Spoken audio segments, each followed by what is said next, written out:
Imagina un emperador tan poderoso que su pueblo lo consideraba un dios viviente, pero cuyo cuerpo se desintegraba mientras aún respiraba. Un hombre cuya obsesión por el oro lo llevó a consumir metal fundido en un acto de locura divina, solo para morir gritando en agonía. Su corte, impregnada de un hedor a enfermedad y muerte, temblaba ante su presencia. Bienvenidos a la historia real de Huayna Capac, el Sapa Inca cuyo reinado marcó el ocaso de un imperio. Lo que estás a punto de descubrir hará que tus peores pesadillas parezcan sueños agradables. Todos conocemos a Huayna Capac como el gran conquistador inca, el unificador del Tabantinsuyo, pero la verdad es mucho más aterradora. Este no es el relato romántico de un líder glorioso.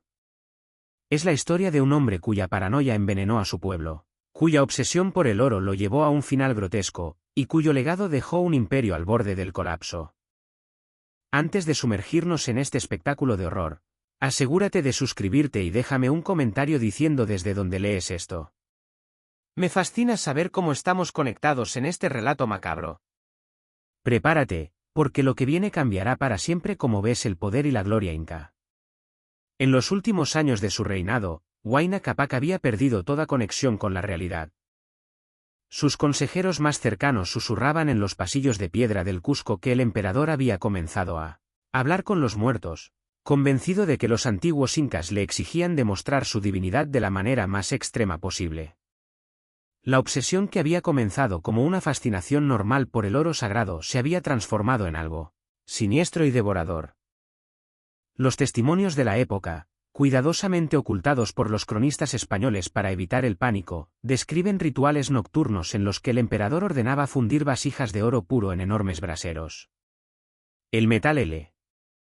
La transformación de Huayna Capac de un líder vigoroso a un cadáver viviente comenzó alrededor de 1527, cuando una enfermedad misteriosa, quizás viruela traída por los españoles o un envenenamiento ritual, lo consumió.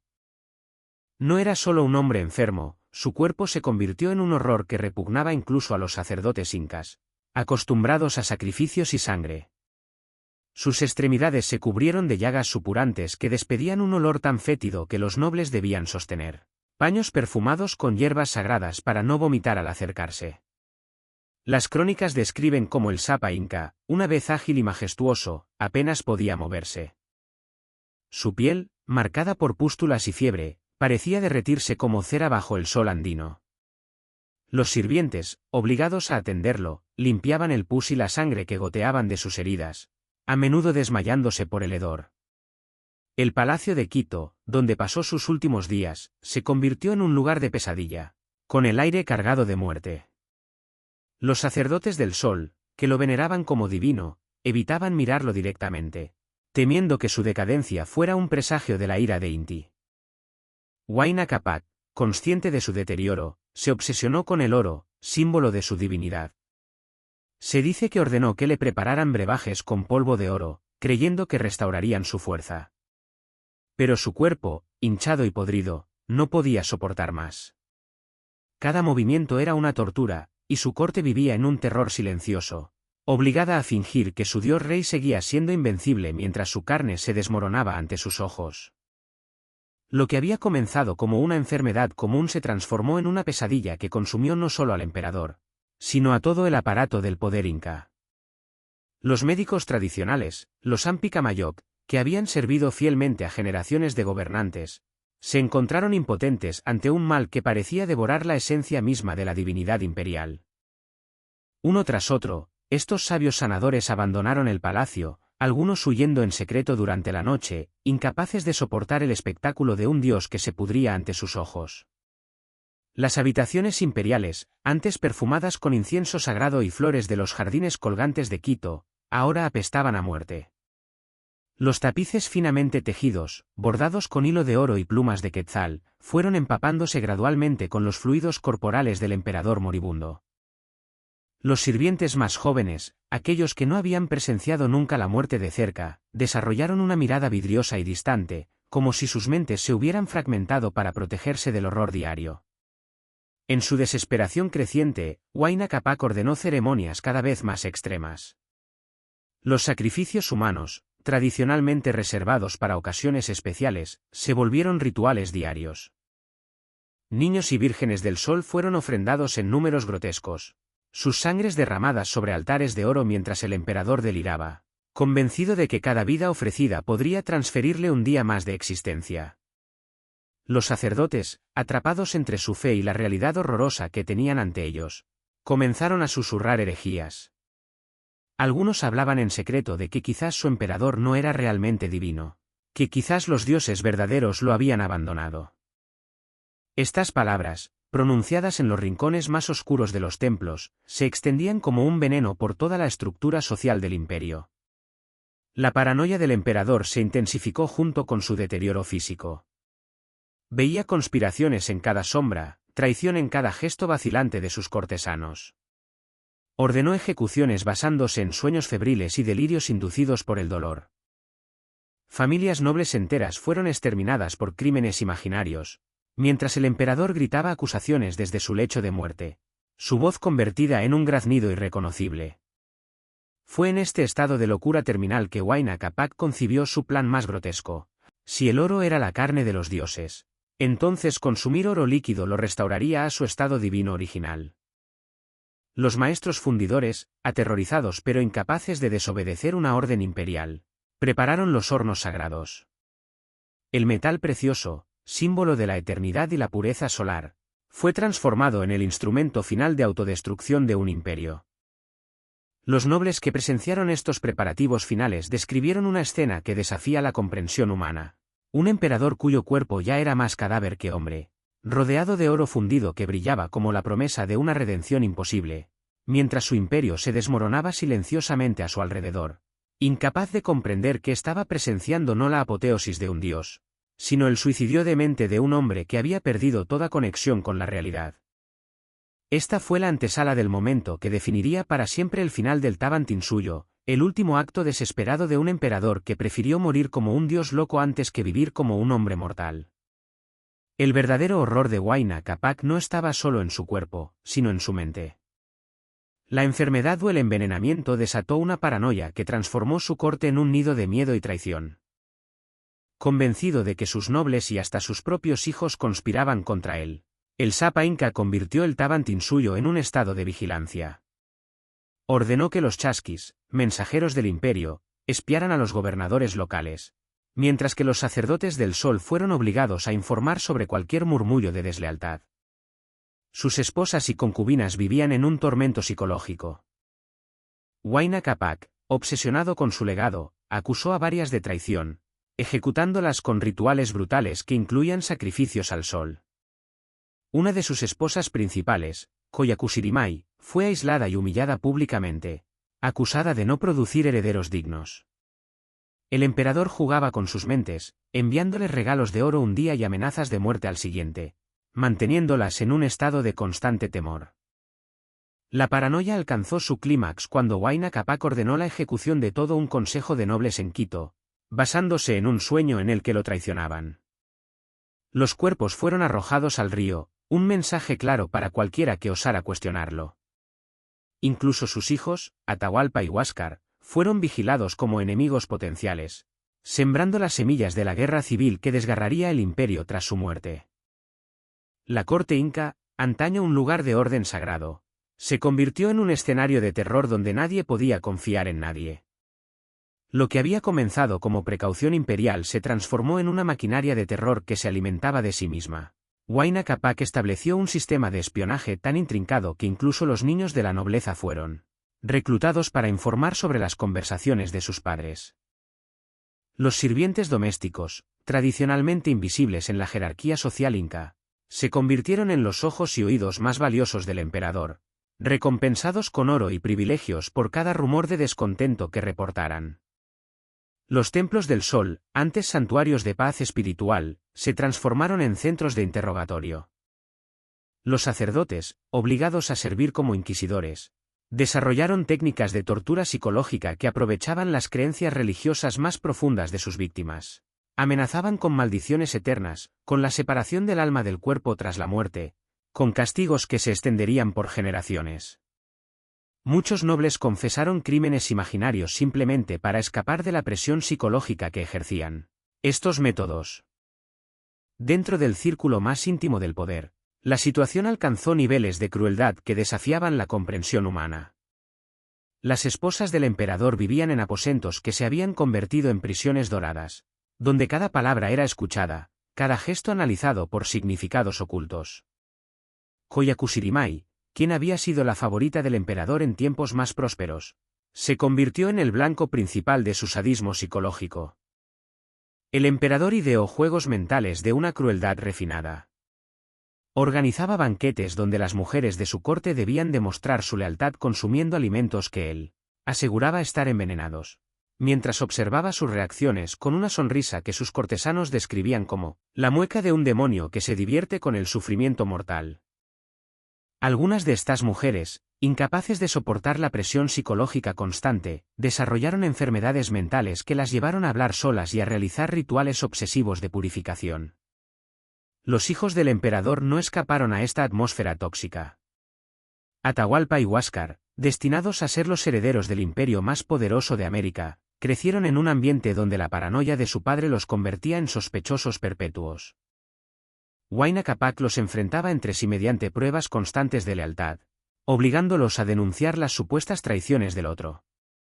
Esta dinámica fratricida, cultivada deliberadamente por su padre, plantó las semillas de la guerra civil que eventualmente destruiría el Tawantinsuyo. Los métodos de ejecución ordenados por Huayna Capac se volvieron cada vez más elaborados y simbólicos. No bastaba con matar a los traidores percibidos, era necesario enviar mensajes que aterrorizaran a cualquier conspirador potencial. Los nobles acusados de deslealtad eran sometidos a rituales de muerte que combinaban elementos religiosos con tortura física y psicológica. Una de las ejecuciones más recordadas fue la del Consejo de Quito, donde 12 nobles fueron obligados a consumir chicha fermentada con oro en polvo mientras se les leían sus supuestos crímenes. A medida que el metal pesado envenenaba sus sistemas, el emperador observaba sus agonías desde un trono portátil, tomando notas sobre sus expresiones de dolor para estudiar los rostros de la traición. Sus cuerpos, según los testimonios de los testigos obligados a presenciar el espectáculo, fueron posteriormente exhibidos en las plazas principales como advertencia. La paranoia de Huayna Capac no solo destruyó vidas individuales, sino que erosionó los cimientos mismos del poder inca. El sistema de Ayllu, clanes familiares, que había sostenido el imperio durante generaciones comenzó a fracturarse cuando las familias nobles ya no podían confiar unas en otras. Los matrimonios políticos, tradicionalmente instrumentos de unidad, se convirtieron en alianzas peligrosas que podían interpretarse como conspiraciones. Los gobernadores provinciales, aterrorizados por las constantes purgas, comenzaron a tomar decisiones cada vez más conservadoras, evitando cualquier iniciativa que pudiera malinterpretarse como ambición personal. Esto paralizó la administración del imperio en un momento crítico, cuando las primeras noticias de hombres barbudos llegando desde el norte comenzaban a filtrarse por los caminos del Tawantinsuyo. Al final, la paranoia de Huayna Capac se convirtió en una profecía autocumplida. Al destruir la confianza y la unidad que habían hecho grande al imperio inca, creó exactamente las condiciones de debilidad y división que sus enemigos imaginarios habrían necesitado para derrocarlo. Su mente enferma no solo lo estaba matando físicamente, sino que estaba asesinando lentamente la civilización que había jurado proteger. La muerte de Huayna Capac en 1527 fue un espectáculo de horror que marcó a todos los que lo presenciaron. En sus últimos días, obsesionado con su divinidad y desesperado por trascender su cuerpo en ruinas, se dice que ordenó consumir oro líquido, un brebaje ritual preparado por los sacerdotes para unir su alma al sol. Pero el metal fundido no trajo salvación, solo agonía. Testigos describen al Sapa Inca gritando de dolor mientras el oro quemaba sus entrañas, su rostro hinchado por la fiebre y las llagas reventando en un espectáculo grotesco. Cuando finalmente murió, su cuerpo era tan monstruoso que los sacerdotes dudaron en tocarlo. Hinchado por los gases de la descomposición, parecía a punto de estallar. Durante el traslado ceremonial de su cadáver desde Quito a Cusco, el horror continuó. El calor andino aceleró la putrefacción, y se dice que el cuerpo comenzó a desmoronarse, dejando un rastro de fluidos fétidos que los sirvientes debían limpiar con mantas sagradas. El olor era tan insoportable que los nobles que acompañaban el cortejo fúnebre vomitaban, y algunos huyeron, temiendo la maldición de Inti. El entierro fue un desastre. La tumba, preparada para un dios rey, colapsó bajo el peso del cuerpo hinchado y los ornamentos de oro que lo acompañaban. Los sacerdotes, aterrorizados, interpretaron esto como una señal de que el espíritu de Huayna Capac seguía furioso, incapaz de encontrar paz. Durante meses, se reportaron olores nauseabundos y ruidos extraños desde su tumba, alimentando rumores de que su alma corrupta aún vagaba por el Tabantinsuyo. Los preparativos para el ritual del oro líquido habían durado 3 días, mientras Huayna Capac agonizaba en su lecho imperial. Los maestros metalurgistas más hábiles del imperio fueron convocados a Quito, obligados a trabajar bajo la amenaza de muerte si se negaban a participar en lo que todos sabían era un acto de demencia divina. En hornos sagrados ubicados en las profundidades del palacio, el oro más puro del Tabantinsuyo fue fundido hasta alcanzar la temperatura del fuego celestial. La noche del ritual, la corte se reunió en un silencio sepulcral. Los testigos describieron posteriormente una escena que desafía la comprensión. El emperador, ya más cadáver que hombre, fue llevado en andas hasta el altar donde esperaba la copa de oro que contenía el metal fundido. Su piel, translúcida por la enfermedad, dejaba ver las venas hinchadas que pulsaban bajo la superficie como serpientes negras. Sus ojos, hundidos en cuencas oscuras, brillaban con la fiebre y una locura que había consumido los últimos vestigios de su humanidad. Cuando Huayna Capac tomó la copa con manos temblorosas, el vapor que se alzaba del oro líquido creó una atmósfera irreal en la habitación. Los sacerdotes, obligados a mantener sus posiciones ceremoniales a pesar del horror evidente, entonaron cánticos que fueron gradualmente ahogados por los sonidos que siguieron. El primer sorbo del oro fundido produjo un grito que los testigos describirían después como el sonido de 1000 demonios escapando del inframundo. El metal líquido, a una temperatura que habría matado instantáneamente a cualquier mortal común, comenzó su obra destructiva en el cuerpo ya deteriorado del emperador. Sus labios y lengua se carbonizaron al contacto, pero Huayna Capac, en un estado de delirio místico, continuó bebiendo. Los cronistas que lograron conservar testimonios de esta noche hablan de convulsiones que duraron horas. El cuerpo del emperador se contorsionaba de maneras que parecían imposibles, como si el oro fundido estuviera reescribiendo su anatomía desde adentro. Sus gritos, inicialmente humanos, se transformaron gradualmente en algo más primitivo, más animal, hasta convertirse en gemidos guturales que helaban la sangre de quienes los escuchaban. Los nobles más cercanos al emperador comenzaron a retroceder cuando notaron que su piel empezaba a cambiar de color. Primero se volvió de un amarillo enfermizo. Luego adquirió tonalidades verdosas mientras su cuerpo intentaba desesperadamente procesar el veneno metálico que había ingerido. Las llagas que ya cubrían su cuerpo comenzaron a supurar un líquido dorado que los presentes interpretaron como la esencia divina escapando de su forma mortal. La muerte real de Huayna Capac llegó al amanecer del 4.º día, cuando su cuerpo finalmente cedió ante la toxicidad del oro. Pero incluso en la muerte, el horror continuó. El cadáver, hinchado por los gases producidos por la descomposición acelerada y la reacción química del metal en sus sistemas, presentaba una apariencia tan monstruosa que varios sacerdotes se negaron inicialmente a cumplir con los rituales funerarios tradicionales. Los embalmadores, maestros en el arte de preservar los cuerpos de la realeza inca, se encontraron ante un desafío imposible. Las técnicas tradicionales de momificación no podían aplicarse a un cuerpo que había sido esencialmente envenenado desde adentro. El oro, ahora solidificado en parte dentro del sistema digestivo del emperador, había creado una masa tóxica que continuaba corroyendo los tejidos incluso después de la muerte. El traslado del cuerpo desde Quito hasta la capital imperial se convirtió en una marcha fúnebre que sembró terror por todo el camino. Los portadores, seleccionados entre los guerreros más valientes del imperio, debían ser reemplazados constantemente debido a que muchos colapsaban por la exposición a los vapores tóxicos que emanaba el cadáver. En cada parada del cortejo, los habitantes locales reportaban pesadillas colectivas y fenómenos inexplicables. Los animales huían de las áreas donde había descansado el cuerpo, y las plantas comenzaban a marchitarse sin explicación aparente. Los sacerdotes locales interpretaban estos signos como evidencia de que el alma del emperador había quedado contaminada por su acto final de hubris divina.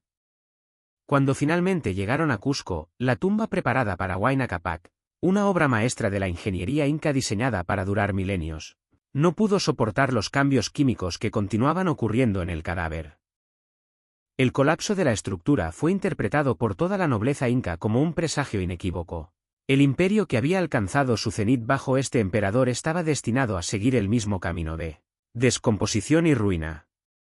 Los fenómenos sobrenaturales reportados desde la tumba continuaron durante meses, creando una atmósfera de terror supersticioso que debilitó aún más la ya fracturada estructura social del Tawantinsuyo.